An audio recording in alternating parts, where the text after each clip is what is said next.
thank you for taking the time. Morph is the new record. When did you actually finish Morph? Oh, that was in October last year. You know that the recording companies, they need 3 or 4 months to make the vinyls. That's the main problem in the moment. And you want to have both CD and vinyl ready on your release day. And that's the reason why we really have to be finished with all the stuff. Quite in advance, yeah, yes. Yeah. Are you playing a lot for Morph on these upcoming shows? Yes, yes. It's really great fun. It's really great fun. It's such a pleasure to go out now and play this new material. We love it.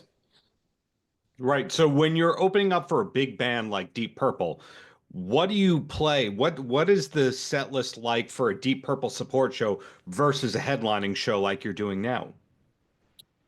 Trying to play Smoke on the Water? No. Possible. That's the last time then, yeah, I know.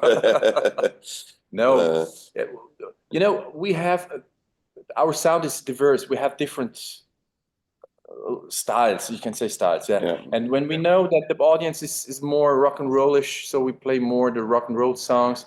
Sometimes we play on blues festivals, we take out our blues songs. So it depends where we are. And I think that's a positive thing with our songs, yeah. Mm-hmm. Yeah, and you know the sets are quite shorter when you're opener, as you know, and so we have to pick the rocky stuff for the Deep Purple. You are in my light, my friend. Sorry. Oh, yeah. And sorry, I'm distracted. Well, no problem. What I'm curious about is when we're playing our main shows, we have time, so we play 2 hours at least, and so we play as much as we can then, and so we improvise much more. I'm sorry to rudely interrupt you. A lot of years ago, when I interviewed a member of Buck Cherry, and I asked them about opening for Kiss, they said, we lose all the ballads, all the slow songs. We don't talk between the songs. We just play all the songs into each other. I'm curious, when you're opening up for Deep Purple, if you put in more solos. No. We played you know, we have extended solos. We have extended, but normally if you're supporting or when you're a special guest, you have only 30, 40 minutes. And that you don't want to lose playing songs for, I don't know, 10-minute solos. Yeah, if we would play normal, we would be able to play 3 songs for an opening set. So we shorten it up, but it's unfortunately I would love to see to have seen the Deep Purple guys playing his long solo. You know, him playing his long solo. Yes, so that way. That makes sense to me. So how far ahead is the band booked? And the reason I ask that is because, as you told me, Morph was done for a long time before it came out. You're waiting for the vinyl, and concerts usually get booked 3 to 9 months before they happen, and you have to wait to release the news. So is Ellis Mano, you know, are you thinking into 2026 yet? Yeah, a little bit. The thing is, somehow, yes. The problem is we are building, our name is, how do you say that in a positive way? We are now playing a lot of countries the first time. Mm-hmm. We are building up an audience. The main thing is playing now, playing the festivals. And if you play festivals in big cities, in new countries, you are able to play clubs after that. So we have to wait how the reaction is after playing the festival this summer to know if we can book some club gigs in the cities that we play the festivals. It's you're building up. It's one stage after the other, one step after the other. And now we are completely focused on 2025, but we hope that we can be one step further the next year. And we want to come to maybe to the US, also have plans to go to the UK, but it's a little bit difficult in the moment to go 1.5 years in future and plan stuff. Yeah. It sounds like an interesting scenario where you're a top band in Switzerland where the albums chart very high, but then you have to pay your dues and be an opening act here, but then you're an opening act in an arena there. In other words, your band means 10 different things in 10 different countries. That must keep things interesting. Yeah. We played 3 days ago, first time in Hungary. And it was really Budapest, a cool show with completely unknown city for us. We saw the people were really excited. They bring every little piece they found in a newspaper or somewhere. They brought it for us to sign, and they already have bought some albums, and they bought albums to sign for us. That's a quite great experience to see if you're welcome that way in a country where you've never been before. And yeah, we made a tour like Vienna, then Budapest, and now we're back in Austria. And at the end of the week we're back in Switzerland, and then we're going to Germany. And it's like it's touring, as you know, but it's very, very exciting. Yeah. And another thing that's interesting about your band to me is that you're a multinational band, multilingual band. So when you're playing in Budapest, do you banter? Do you talk in English? Do you do German? Do you do both? Well, how do you handle that?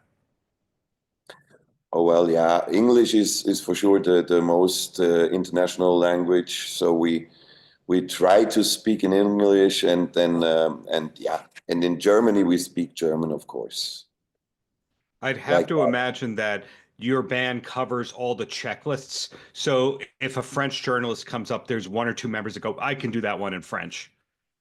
Yeah, it is. I also speak Croatian, so we really can communicate in different languages. Yeah. But how Chris said, it's English is the main thing. So yeah, but I speak a little bit of French and a little bit of Italian, but not fluently, so I go back to English then.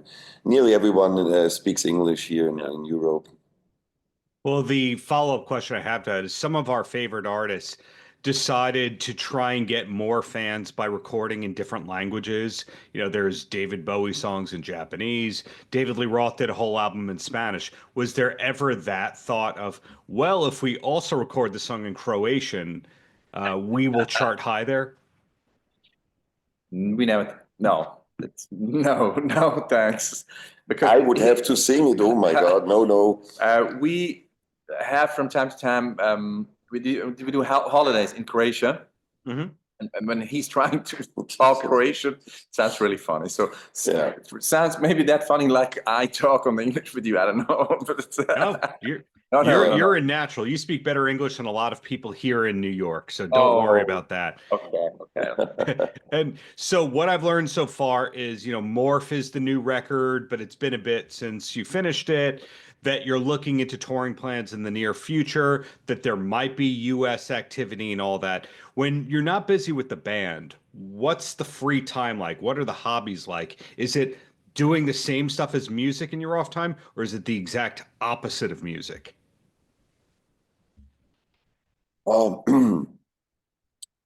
Do we have some free time? No. No, I don't think at the moment we don't have. Since a few months we don't have any free time, but yeah, I like to. I have 3 dogs. I like to walk the dogs and go out in the nature. Cooking is a real hobby of mine, and eating unfortunately. That's so my thing that I like to do. Sit together with friends, have a glass of wine, like that. Yeah, and I have family, 3 kids. I love to dive if I have time. That's a big thing for me. And the good thing is we have, for our biggest hobby is playing music. So it's a win-win situation. If you have can do your hobby as a main thing for your life, that's You get me on something. One of my hobbies is playing guitar. So at home nobody keeps me away from this. So I can... on stage, that's my part. Yeah.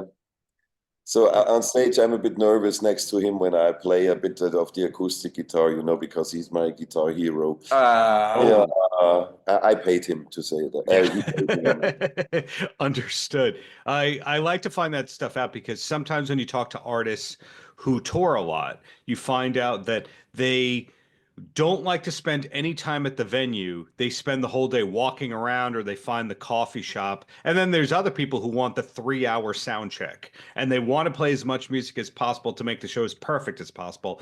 What kind of band is Ellis Mano for that? The problem is we traveling with cars or with buses, and distances are big, so we don't have actually time to go to visit the city. So we were in Vienna. We saw only the venue and the rooms where we slept. And it was in the same building, by the way. Yeah, and Budapest really? is a big thing. So you play sometimes in industrial parts of the city, and the hotel is closed. So I haven't seen nothing from Budapest. I think that's if you're on that level like David Bowie, it's a different kind. Yes, so then I would like to go stroll around, But at the moment we have something like this running gag, we arrive at the venue, it's mostly in the industrial part, and we say, yeah, it's really nice here in Budapest, beautiful city. So we see like on the construction area and stuff like that, Yeah. But I would love, especially places like Budapest or Vienna. I was in Vienna a few times already. It's also a beautiful, gorgeous city. Or today we are in Salzburg. That's also in Austria, and what a city. place. They have a beautiful castle, and we saw it from, I don't know, 3 miles away. That's the closest thing we got there. So, but just to say, actually, our concert today is underneath the castle, inside the rock. So yeah, that's cool. That's really cool. We're in a cave, so to say. That's a lot of rock. Cool. Yeah, rock and roll. That's why the club is called Rock House. Rock House, yeah. Wow. Okay. So the US possibility of playing shows over here, that's something that we might find about in a couple of months? We are working on it. Maybe next year. Yeah, this year I think it doesn't gonna happen, but next year we try to make it possible. It's coming from Europe, you have it's expensive, so you have to play not only 1-2 shows. We have to play maybe 10-15 shows, and the organization of the instruments and visa and everything.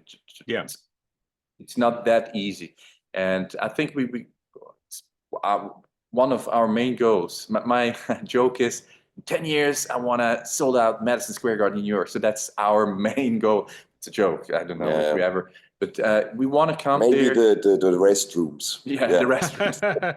Well, the secret is, to interrupt you, there's a venue above Madison Square Garden that's called the Theater at Madison Square Garden. It changes the name a lot of times, and it holds 2,000-3,000 people. So the reality is you could have book that venue, sell it really well, and then make a DVD live at Madison Square Garden. And most of the world won't know.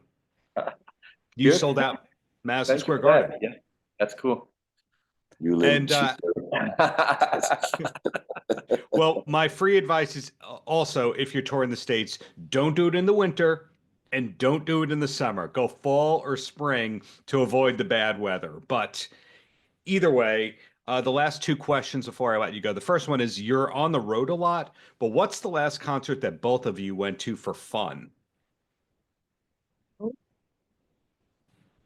There is a German rap band called Die Fantastischen Vier, the Fantastic Four.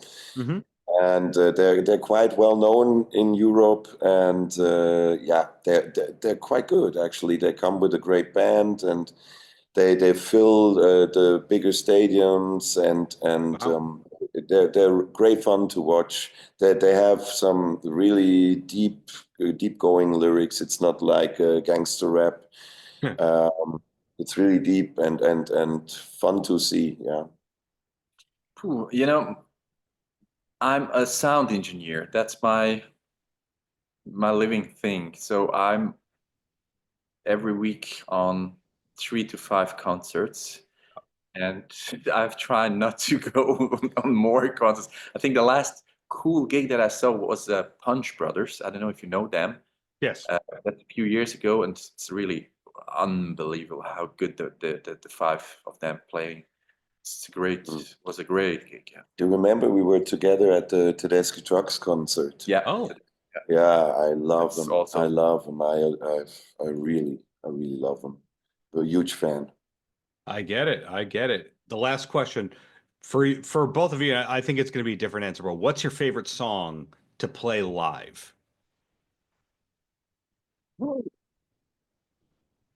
It changes. But at the moment, for me, I would say it's the song called "Scars." It's a bluesy number. It's warm. And it has a lot of space for me, and yeah, I enjoy it. It's more like a blues ballad, but very powerful in my point of view. Yeah, my view. How do you say that? My English is terrible today. I don't know. No, from your viewpoint, in your opinion, Yeah. I get what you're saying.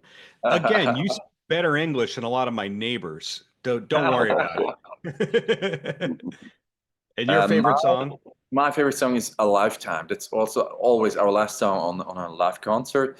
It's big guitar riff, big room, big atmosphere, big reverb, and it's a dark song. It's about a person or a man who is in stuck in a plane, and the pilot starts going over the PA system, and we're gonna crash. So you have 3 minutes to live.